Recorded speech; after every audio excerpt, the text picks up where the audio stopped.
The crystal wine glasses clinked as my sister Emma raised her hand, drawing everyone's attention like she always did. "Big news, everyone." Her perfect smile gleamed as she looked around our parents' mahogany dining table. "I just got called for an interview at Sterling Enterprises." My mother gasped in delight, nearly dropping her fork. "Sterling Enterprises? The biggest tech company in the city?"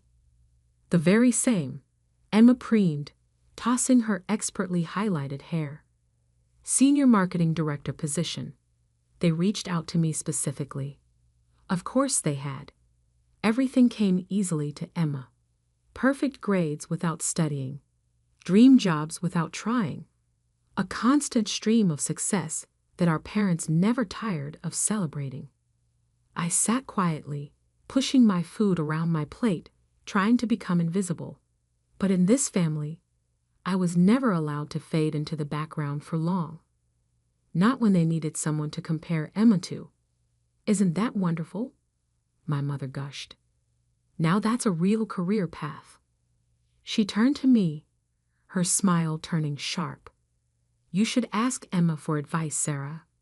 Maybe she can help you find something better." Better than what I was doing now, she meant. Better than the consulting work that they all dismissed as glorified freelancing. Better than building my own company from scratch, because apparently being your own boss wasn't as impressive as having one. "I'm doing fine, Mom," I said quietly, but Emma was already laughing. "Oh, please, you can't even get a real job," she smirked. "How long are you going to pretend that your little consulting thing is an actual career?" My father set down his wine glass. "Emma has a point, Sarah. You're 32.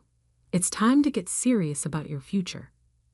I gripped my fork tighter, thinking about the contracts sitting on my desk at home, the acquisition deals I was negotiating, the empire I had built while they were all busy undermining me. "My business is doing well," I started to explain, but Emma cut me off.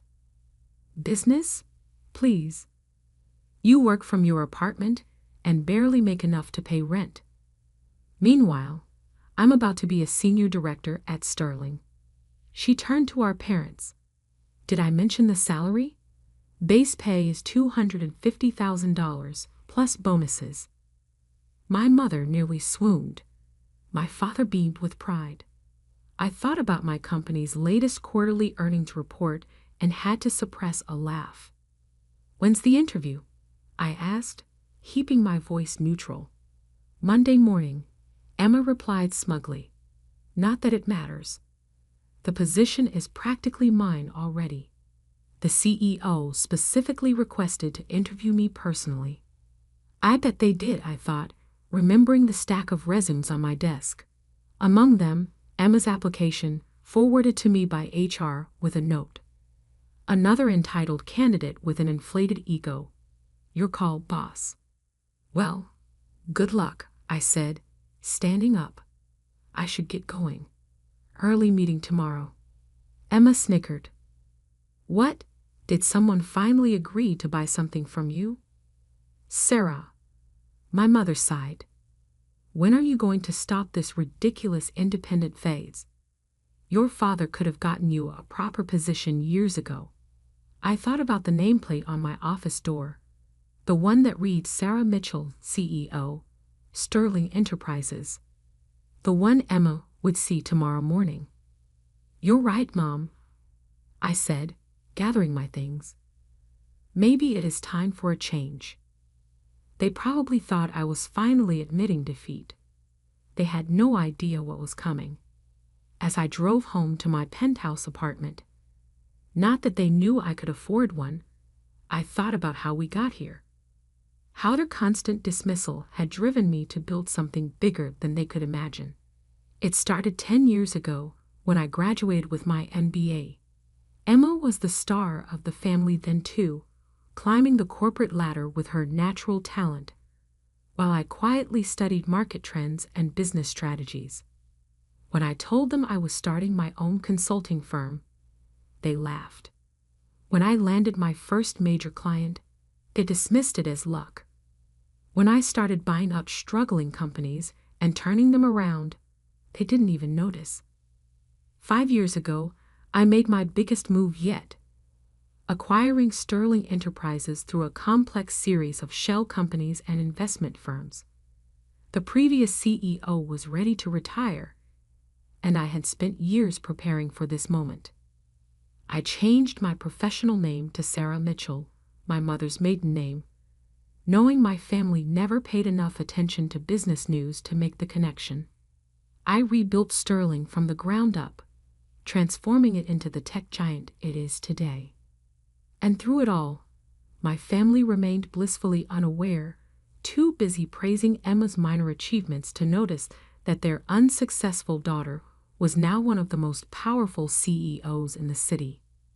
My phone buzzed as I pulled into my building's private garage. A text from Emma.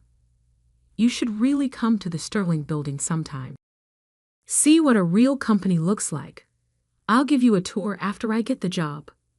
I smiled, thinking of my corner office on the top floor, the one with the view of the entire city, the one Emma had been dreaming about in her application letter. Tomorrow was going to be interesting. In my apartment, I reviewed Emma's resume one more time. It was impressive on paper. Good education, steady career progression, solid references. But I had done my research. I knew about the projects she had taken credit for, but barely contributed to. The subordinates she had thrown under the bus, the corners she had cut. Emma had always been good at presenting the perfect image. Tomorrow, she would learn that image isn't everything. My phone buzzed again. This time it was my mother. "Darling, I know you're probably feeling discouraged seeing Emma's success. Why don't you let your father make some calls? It's not too late to start a proper career." I set the phone down without responding and walked to my home office. The wall was covered in business magazines featuring Sterling's remarkable turnaround. Tech's most innovative CEO, one headline read, "Sarah Mitchell, the unseen power player revolutionizing the industry," declared another. My family had spent years telling me I wasn't good enough. Tomorrow, they would learn just how wrong they were. I sat at my desk and opened my laptop, typing out an email to HR. "Please ensure Ms. Emma Carter's interview is scheduled in my office at 9 a.m. sharp. And make sure she waits in the lobby for at least 30 minutes before being brought up." A small petty detail, perhaps, but after years of enduring her condescension, I thought I deserved a little dramatic flair. I spent the rest of the evening reviewing company reports and finalizing acquisition plans, just like any other Sunday night. But this Sunday felt different. Tomorrow, everything would change. As I got ready for bed, I caught my reflection in the bathroom mirror. I looked nothing like the timid daughter my family still saw me as. My suits were tailored now, my presence commanding. I had grown into my power while they weren't watching. Tomorrow, they would finally see me. And I couldn't wait for the show to begin. Monday morning arrived with a sense of delicious anticipation. I stood in my private elevator, ascending to the top floor of Sterling Enterprises, watching the city wake up through the glass walls. My Armani suit was immaculate, my heels clicking authoritatively on the marble floor as I stepped out. "Good morning, Ms. Mitchell," my executive assistant Diana greeted me with a knowing smile. "Your 9 a.m. appointment has arrived early." She's been waiting in the lobby for 20 minutes, insisting that the CEO specifically requested her presence. I checked my watch. 8:45 a.m. Let her wait another 10 minutes. How's she handling it? Diana's eyes twinkled. She's demanded coffee 3 times, name-dropped several executives she claims to know, and told the receptionist that her sister is a nobody who can't even get a proper job. I smiled, setting my briefcase on my desk. Perfect. Has she noticed any of the magazine covers? No, Diana smirked. She's too busy telling everyone within earshot about her marketing expertise to look around. Typical Emma. So focused on promoting herself that she missed the obvious. The lobby walls were lined with press coverage of Sterling's transformation under my leadership. My photo was literally hanging above the reception desk, but Emma would never notice. She never had. Her resume listed some impressive achievements at her current company, Diana noted, arranging folders on my desk. I took the liberty of fact-checking them. And half are exaggerated, a third are outright lies, and the rest were group projects where she took sole credit. I nodded, unsurprised. Just like high school. Remember when she won that science fair? The project you actually built while she was at cheerleading practice. The very same. I sat down behind my desk, adjusting my nameplate slightly. Send her up at 9 a.m. exactly. And Diana? Make sure the security team is recording the lobby and elevator cameras. I want to preserve this moment. At precisely 9 a.m., my office phone buzzed. Ms. Carter is here for her interview, Diana announced formally. Send her in. The door opened, and Emma strode in like she already owned the place. She wore an expensive but slightly too flashy suit, her confidence bordering on arrogance. Then she saw me sitting behind the CEO's desk. The color drained from her face. Sarah? She stammered, frozen in the doorway. What? What are you doing here? Good morning, Emma, I said pleasantly. Please take a seat. We have a lot to discuss about your application for the Senior Marketing Director position. She didn't move, her mouth opening and closing like a fish out of water. But I'm supposed to meet with Sarah Mitchell, the CEO. I smiled, gesturing to my nameplate. That would be me. Sarah Mitchell, formerly Sarah Carter. Though I'm not surprised you didn't make the connection. You never did pay attention to anything I did. Emma sank into the chair across from me, her perfect composure cracking. This is impossible. You're just a consultant. You work from your apartment. Actually, I leaned back in my chair, enjoying this moment. I own this building, and several others. Sterling Enterprises has been my company for the past 5 years.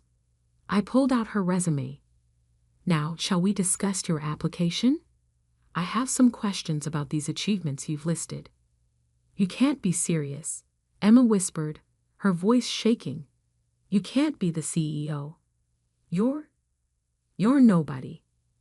That's what you all thought, isn't it? I kept my voice calm, professional.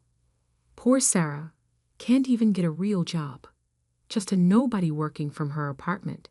Tell me, Emma, did you ever once ask what kind of consulting I did? What companies I worked with? Or were you too busy bragging about your own mediocre accomplishments? She flinched. I didn't. No, you didn't. I agreed. None of you did. You were all too convinced of my failure to notice my success, too busy mocking my choices to see where they were leading. I opened her file. Now, about this claim that you single-handedly increased your department's revenue by 200% last year. That's accurate, she stuttered, but I could see the panic in her eyes. Interesting. I pulled out another document. Because I have here the annual report from your company. The entire marketing department only saw a 30% increase. And according to your former colleagues, that was primarily due to a campaign developed by your junior team. The one you rejected initially but took credit for after it succeeded. Emma's face went from pale to red. You've been investigating me? I investigate all potential senior executives thoroughly. We have very high standards at Sterling. I smiled. Standards that value actual achievement over self-promotion. Just then my phone buzzed. Diana's voice came through the speaker. "Ms. Mitchell, your parents are in the lobby, demanding to see you. They're quite insistent." Of course they were. Emma had probably texted them the moment she saw me. "Send them up," I said calmly. "I think it's time for a family meeting." Emma shifted nervously in her chair. "Sarah, look, about last night. About all the things I've said. Save it." I cut her off. "I'm not interested in apologies motivated by fear. I spent years listening to you undermine and belittle me. Now you get to sit there and learn exactly who your unsuccessful sister really is." The door burst open. My parents stormed in, their faces a mix of confusion and anger. "Sarah," my mother exclaimed, "what is the meaning of this? What are you doing in the CEO's office?" "Hello, Mother," I replied coolly. "I was just reviewing Emma's job application. Would you like to join us?" We were discussing the importance of honesty in professional achievements. My father's face reddened. "Stop this nonsense immediately. You're embarrassing yourself and your sister." I stood up slowly, letting my authority fill the room. "No, Dad. For once in your life, you're going to listen to me. All of you are." I pressed a button on my desk, and the wall of windows behind me transformed into a screen, displaying Sterling's financial growth under my leadership. "Welcome to my company, the one you've been hearing about at your country club, the one Emma's been desperate to work for, the one that's been making headlines while you were all too busy dismissing me to notice." They stared at the numbers, the achievements, the empire I had built while they weren't watching. "Now," I said, sitting back down, "let's talk about what really makes someone successful in business. Shall we begin with integrity, or should we start with actual competence?" The color drained from Emma's face as she realized this interview was about to become very, very uncomfortable, and we were just getting started. The silence in my office was deafening as my family stared at the financial projections on the screen. 10 years of growth, billions in acquisitions, my photo on the cover of Forbes, Fortune, and Business Weekly. This is all yours," my mother whispered, sinking into one of the leather chairs. "Every bit of it," I confirmed, standing to walk around my desk. "The consulting business you mocked? That was just the beginning. While Emma was bragging about her mid-level marketing positions, I was buying and transforming struggling companies. While you were lamenting my lack of a real job, I was building an empire." My father, always quick to anger, found his voice first. "Why didn't you tell us? Why keep this secret?" I laughed, but there was no humor in it. "Tell you? Like I tried to tell you about my first major client, or my first successful company turnaround, or any of my achievements that you dismissed because they didn't fit your narrow definition of success." Emma shifted uncomfortably in her chair. "Sarah, if we had known." "That's exactly the point." I cut her off. "You only care now because of what I've built, not who I am. You're only interested because of the power and money, not because you're proud of what I've accomplished." I pressed another button on my desk, and security footage from last night's dinner appeared on the screen. Emma's mocking voice filled the room. "Can't even get a real job." "Stop," Emma pleaded, her face flushing. "We get it." "Do you?" I turned to face her directly. "Because I've been watching you build your career on exaggerations and stolen credit. I've talked to your former colleagues, your supposed references. I know exactly how you've gotten every position you've ever held." My mother stood up, smoothing her designer dress nervously. "Surely we can work something out. We're family, after all. Family? I picked up Emma's resume. Like when Emma took credit for my science project in high school, or when she told her college friends I was a dropout because I started my own business instead of following the corporate path. That kind of family. I was young. Emma protested weakly. We all make mistakes. Yes, we do, I agreed. And now you get to face the consequences of yours. Diana? My assistant entered with a thick folder. The investigation results you requested, Ms. Mitchell. Thank you. I opened the folder and began reading. Falsified achievements, stolen ideas, workplace bullying complaints. I looked up at Emma. Did you really think none of this would come out during our background check? Emma's face went pale. Those accusations were never proven. Because you had Daddy's lawyers shut down every investigation. I finished for her. But Sterling takes corporate integrity very seriously. We thoroughly vet all potential executives. My father stepped forward, his business negotiation face on. Now, Sarah, surely we can discuss this privately, as a family. You lost that right last night, I replied calmly. When you sat there and let Emma mock me. When you suggested I needed your help to find a real job. When you once again made it clear that nothing I did would ever be good enough. I pressed another button on my desk. The office door opened, and Harold Bennett, my chief legal officer, entered. Harold, please explain to my family the consequences of submitting fraudulent information on a Sterling Enterprises job application. Harold adjusted his glasses. Falsifying credentials and experience on an executive-level application is grounds for immediate rejection and potential legal action, especially if previous employers wish to pursue damages for defamation or intellectual property theft. Emma's composure cracked completely. You wouldn't. You can't. Can't what? I asked softly.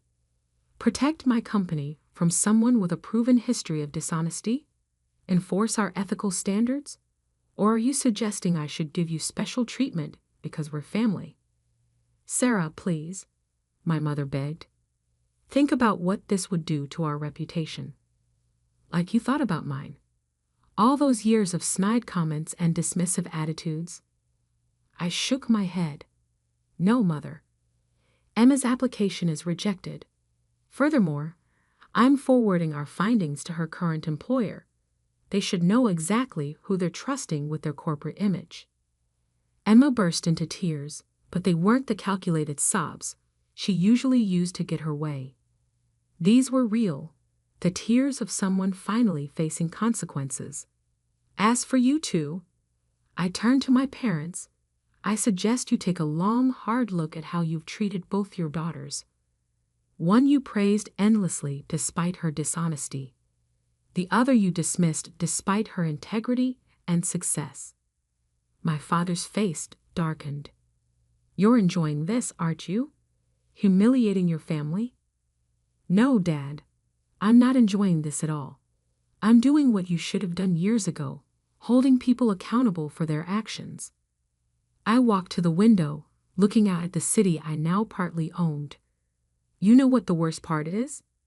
If any of you had shown even a moment of genuine interest in my work, you would have known about all this. My name, my full name, has been in the business news for years. But you were all too convinced of my failure to notice my success. I turned back to them. Now I have a board meeting to prepare for. Harold will escort you out. Emma, you'll receive official notification of our decision in writing. I suggest you use this as an opportunity for self-reflection. Sarah, my mother tried one last time. We can still be a family. We can work through this. I sat back down at my desk, picking up a report. We'll always be related, Mother. But family? That requires respect, support, and love. None of which you've shown me. Now, if you'll excuse me, I have a company to run." They left in silence, Emma's tears still falling, my parents' pride in shambles. As the door closed behind them, Diana entered with a cup of coffee. "Are you okay?" she asked softly. I took a deep breath, looking at the family photo I kept in my drawer. Not of my parents or Emma, but of my grandfather, the only one who had believed in me from the start. "You know what, Diana? I am. For the first time in years, I really am." Over the next few months, the family dynamics shifted dramatically. Emma's current employer launched an investigation into her past achievements, leading to her eventual resignation. My parents stopped appearing in society pages, their social standing diminished by the revelation that they had dismissed their successful daughter while enabling their dishonest one. I focused on my work, continuing to build Sterling into an even stronger company. The business world buzzed with the story once it got out. The secret CEO who had hidden her success from her unsupportive family. It became a symbol of quiet determination triumphing over loud mediocrity. 6 months later, I received a letter from Emma. Not an email or text, but a handwritten letter of apology. For the first time in her life, she had been forced to work her way up from an entry-level position, no family connections to rely on. She wrote that she finally understood the value of genuine achievement. My parents took longer to come around, but eventually, my mother sent a similar letter, acknowledging their failures and asking for a chance to really know me, not as the daughter they had dismissed, but as the woman I had become. I kept both letters in my desk, next to my grandfather's photo, not because I was ready to forgive, but because they reminded me of an important truth. Success isn't about proving others wrong. It's about proving yourself right. 1 year to the day after that fateful interview, I sat in my office reviewing quarterly reports. Diana entered with the latest business magazine. The cover story, Sterling CEO Sarah Mitchell, The Power of Quiet Success. The article didn't mention my family drama or Emma's failed interview. It focused on what really mattered: the company I had built, the innovations we had created, the changes we had made in the industry. Because in the end, that's what real success looks like. Not bragging at family dinners or inflating achievements, but building something meaningful, something lasting. They had called me worthless at family dinner. Now I was their boss, their superior, their example of what true success looks like. And that was worth more than any revenge could ever be.